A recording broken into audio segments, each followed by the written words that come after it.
안녕하세요, 여러분. 오늘은 많은 분들이 고민하고 계실 문제에 대해 이야기해 보려고 합니다. 바로 돈 걱정 때문에 마음이 무거워지고 절망감을 느낄 때 우리가 어떻게 위로와 희망을 찾을 수 있는지에 대해서요. 현실적으로 돈은 우리 삶에서 매우 중요한 부분을 차지합니다. 집세, 생활비, 자녀 교육비. 이런 것들을 생각하다 보면 가슴이 답답해지고 미래가 막막하게 느껴질 때가 있죠. 하지만 오늘 함께 살펴볼 세 가지 성경 구절을 통해 하나님께서 우리의 경제적 어려움을 어떻게 바라보시는지 그리고 어떤 약속을 주셨는지 알아보겠습니다. 이 말씀들이 여러분의 마음에 평안과 소망을 가져다 줄 수 있기를 바랍니다. 첫 번째 구절 마태복음 6장 26절. 첫 번째로 살펴볼 말씀은 마태복음 6장 26절입니다. 공중의 새를 보라 심지도 않고 거두지도 않고 창고에 모아들이지도 아니하되 너희 하늘 아버지께서 기르시나니 너희는 이것들보다 귀하지 아니하냐. 이 구절은 예수님께서 산상수훈에서 말씀하신 내용의 일부입니다. 당시에도 사람들은 먹을 것과 입을 것에 대해 염려했습니다. 오늘날과 크게 다르지 않았죠. 예수님은 여기서 아주 간단하면서도 강력한 비유를 사용하십니다. 공중의 새들을 보라고 하시죠. 새들은 은행 계좌도 없고 투자도 하지 않고 저축도 하지 않습니다. 하지만 하나님께서 그들을 먹이십니다. 그런데 여기서 핵심은 마지막 부분입니다. 너희는 이것들보다 귀하지 아니하냐. 하나님께서 작은 새 한 마리도 돌보시는데 하물며 하나님의 형상으로 지음받은 우리를 돌보지 않으시겠냐는 것입니다. 이것이 무책임한 삶을 살라는 뜻은 아닙니다. 오히려 우리가 최선을 다해 노력하되 그 결과에 대해서는 하나님을 신뢰하라는 의미입니다. 새들도 먹이를 찾기 위해 부지런히 움직입니다. 하지만 그들은 내일 먹을 것이 있을지 걱정하며 잠 못 이루지는 않죠. 돈이 부족해서 절망스러울 때 이 말씀을 기억해 보세요. 당신은 하나님께 매우 소중한 존재입니다. 그분은 당신의 필요를 아시고 당신을 돌보실 것입니다. 때로는 우리가 예상하지 못한 방법으로, 때로는 우리가 기대하지 않았던 때에 말이죠. 두 번째 구절 빌립보서 4장 19절. 두 번째 구절은 빌립보서 4장 19절입니다.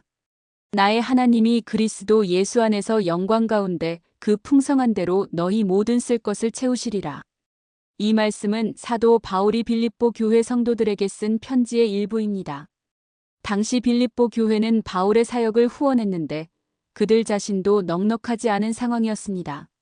하지만 그들은 자신들의 부족함 속에서도 다른 이들을 도왔죠. 바울은 이런 그들에게 약속합니다. 하나님께서 그들의 모든 필요를 채워주실 것이라고요. 여기서 주목할 점이 있습니다. 첫째, 나의 하나님이라고 표현했습니다. 이는 바울의 개인적인 경험에서 나온 확신입니다. 바울은 감옥에서도 배고픔 속에서도 위험한 상황에서도 하나님의 공급하심을 경험했습니다. 그래서 확신을 가지고 말할 수 있었던 거죠. 둘째, 그 풍성한 대로라는 표현입니다. 하나님의 자원은 무한하시다는 뜻입니다.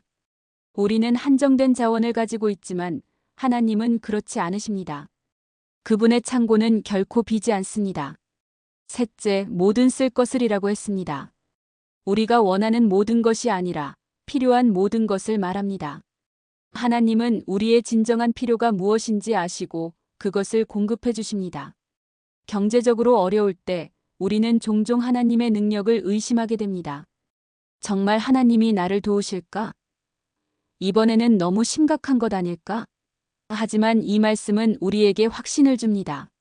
하나님의 공급하심은 우리의 상황이 얼마나 어렵든 상관없이 확실하다는 것을요. 물론 이것이 우리가 아무것도 하지 않고 기다리기만 하면 된다는 뜻은 아닙니다. 하나님은 종종 우리의 수고와 노력을 통해 역사하십니다. 하지만 그 과정에서 우리는 하나님의 신실하심을 믿고 의지할 수 있습니다. 세 번째 구절 시편 37편 25절. 마지막으로 살펴볼 말씀은 시편 37편 25절입니다. 내가 어려서부터 늙기까지 의인이 버림받거나 그의 후손이 걸식함을 보지 못하였노라. 이 말씀은 다윗의 고백입니다. 다윗은 목동에서 시작해서 왕이 되기까지 인생의 많은 굴곡을 경험했습니다. 사울 왕에게 쫓겨 도망 다녔고 아들 압살롬에게 배신당해 왕궁을 떠나야 했던 적도 있었죠. 하지만 그런 다윗이 인생의 끝에서 이렇게 고백합니다. 의인이 버림받는 것을 보지 못했다고 말이죠. 여기서 의인은 단순히 완벽한 사람을 뜻하지 않습니다.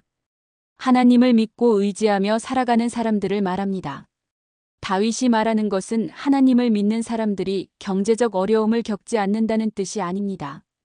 오히려 어려움이 있을 때조차도 하나님께서 완전히 버려두지 않으신다는 의미입니다.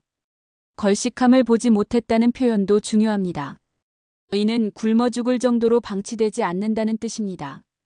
어려움이 있어도 생존할 수 있는 최소한의 것들은 공급받는다는 거죠.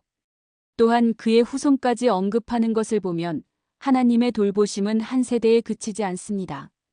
우리가 하나님을 믿고 살아갈 때 그 영향은 우리 자녀들에게까지 이어집니다.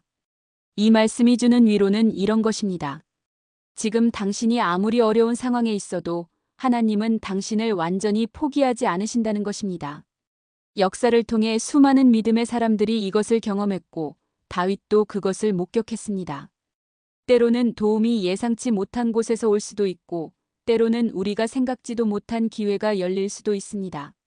중요한 것은 하나님께서 우리를 사랑하시고 우리의 상황을 아신다는 확신을 갖는 것입니다.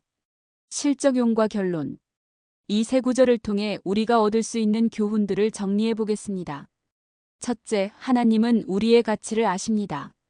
마태복음의 말씀처럼 우리는 새보다도 훨씬 귀한 존재입니다. 둘째, 하나님의 자원은 무한하십니다. 빌립보서의 약속처럼 그분은 풍성하신 분이시고 우리의 필요를 아십니다. 셋째, 하나님은 신실하십니다. 시편의 증언처럼 역사를 통해 하나님을 믿는 사람들을 돌보셨습니다. 물론 이것이 모든 문제가 즉시 해결될 것이라는 뜻은 아닙니다. 하지만 절망할 필요는 없습니다. 당신이 홀로 이 어려움을 감당해야 하는 것이 아니기 때문입니다. 오늘 이 말씀들이 여러분에게 작은 위로가 되었기를 바랍니다. 어려운 시간이지만 포기하지 마세요. 하나님은 여러분과 함께 계십니다. 이 영상이 도움이 되셨다면 좋아요와 구독 부탁드립니다. 여러분의 댓글도 기다리겠습니다. 다음에도 더 좋은 내용으로 찾아뵙겠습니다. 구독과 좋아요는 말씀 전파에 큰 힘이 됩니다. 감사합니다.